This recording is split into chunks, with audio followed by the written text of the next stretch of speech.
How to Succeed, or Stepping Stones to Fame and Fortune, by Orison Swett Marden. Chapter 5. What Shall I Do?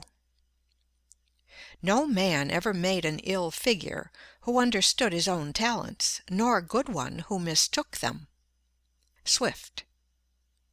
Blessed is he who has found his work. Let him ask no other blessing. Carlyle. Whatever you are by nature, keep to it.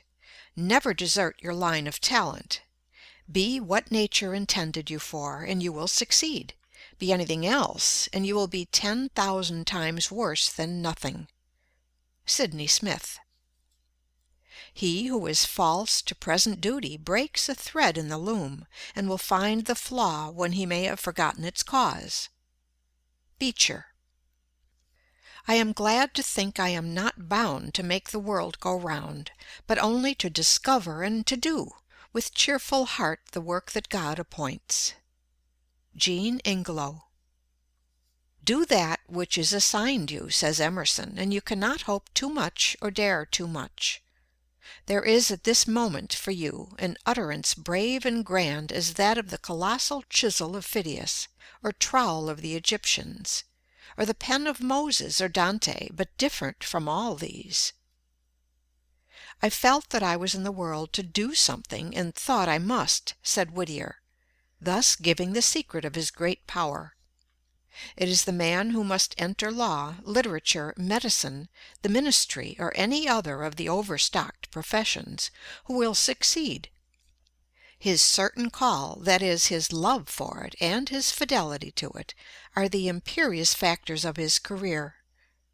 If a man enters a profession simply because his grandfather made a great name in it, or his mother wants him to, with no love or adaptability for it, it were far better for him to be a day laborer. In the humbler work, his intelligence may make him a leader. In the other career he might do as much harm as a boulder rolled from its place upon a railroad track, a menace to the next express. Lowell said, "It is the vain endeavor to make ourselves what we are not that has strewn history with so many broken purposes and lives left in the rough." The age has no aversion to preaching as such, said Phillips Brooks. It may not listen to your preaching. But though it may not listen to your preaching, it will wear your boots, or buy your flour, or see stars through your telescope. It has a use for every person, and it is his business to find out what that use is. The following advertisement appeared several times in a paper without bringing a letter. Wanted. Situation by a practical printer, who is competent to take charge of any department in a printing and publishing house. Would accept a professorship in any of the academies. Has no objection to teach ornamental painting and penmanship, geometry, trigonometry, and many other sciences. Has had some experience as a lay preacher. Would have no objection to form a small class of young ladies and gentlemen to instruct them in the higher branches. To a dentist or chiropodist he would be invaluable, or he would cheerfully accept a position as bass or tenor singer in a choir. At length there appeared this addition to the notice. P.S. Will accept an offer to saw and split wood at less than the usual rates. This secured a situation at once, and the advertisement was seen no more. Don't wait for a higher position or a larger salary. Enlarge the position you already occupy. Put originality of method into it. Fill it as it never was filled before. Be more prompt, more energetic, more thorough, more polite than your predecessor or fellow workman. Study your business, devise new modes of operation, be able to give your employer points. The art lies not in giving satisfaction merely, not in simply filling your place, but in doing better than was expected, in surprising your employer, and the reward will be a better place and a larger salary.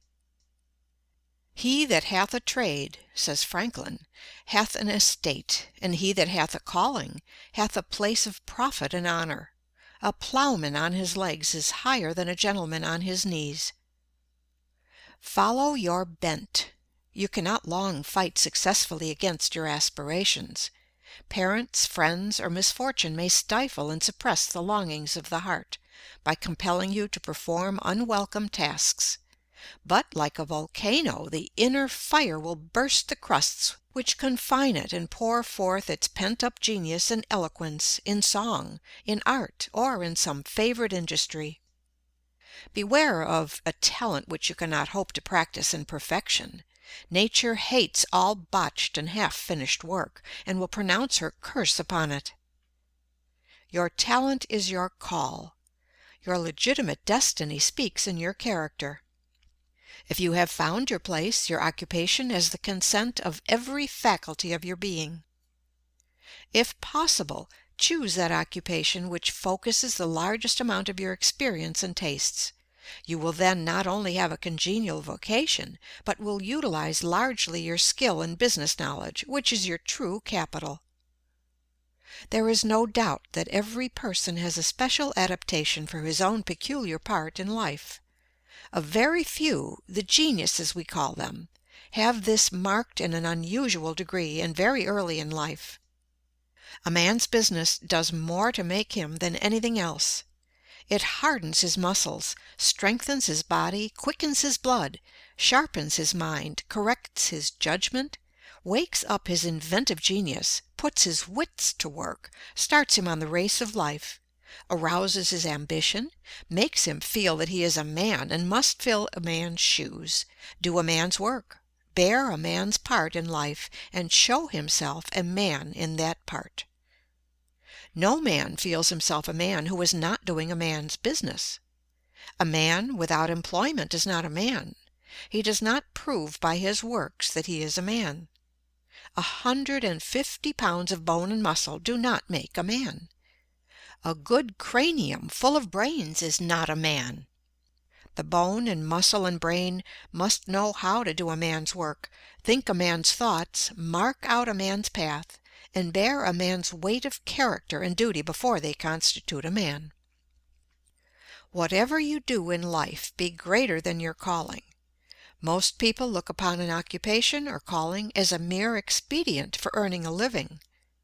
What a mean, narrow view to take of what was intended for the great school of life, the great man-developer, the character builder, that which should broaden, deepen, heighten, and round out into symmetry, harmony, and beauty, all the God-given faculties within us.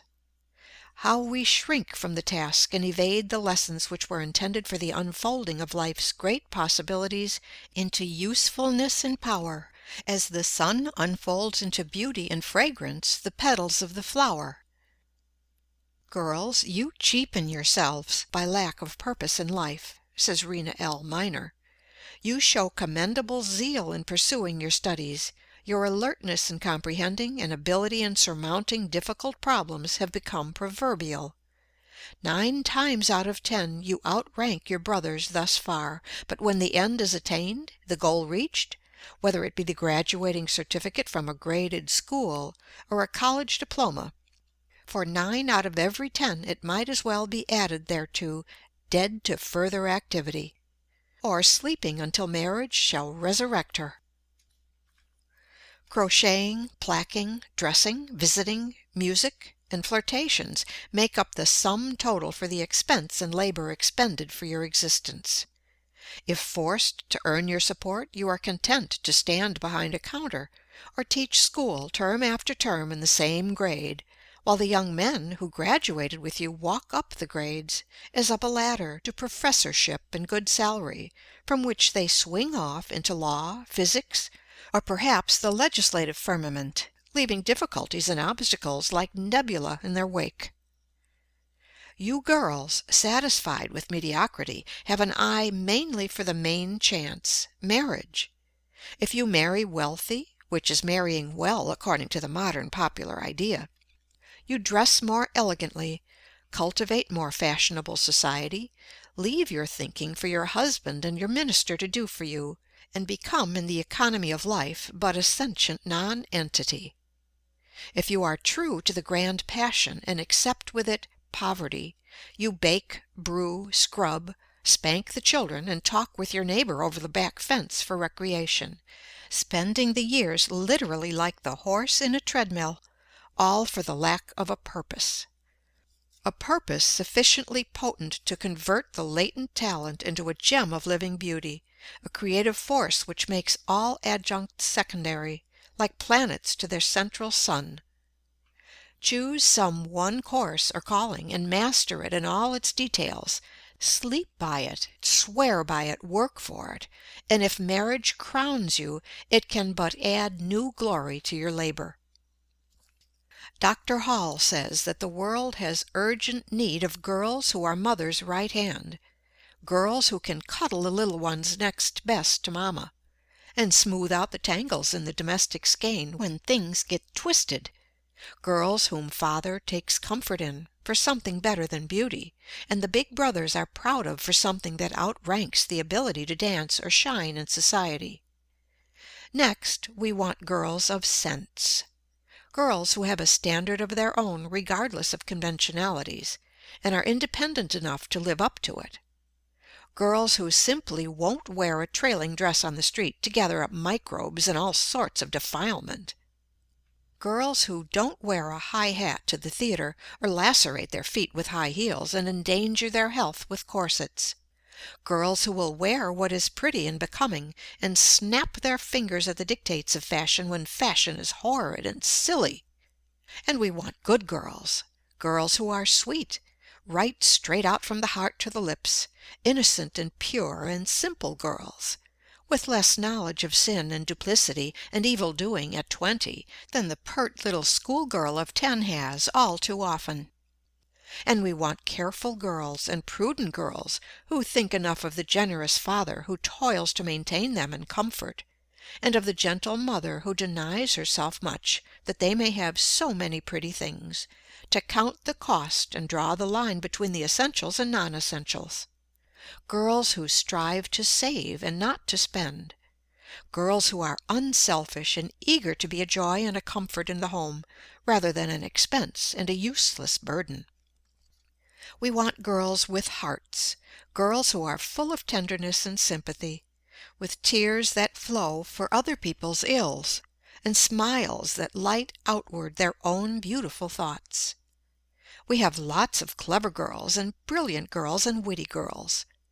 Give us a consignment of jolly girls, warm-hearted and impulsive girls, kind and entertaining to their own folks, and with little desire to shine in the garish world. With a few such girls scattered around, life would freshen up for all of us.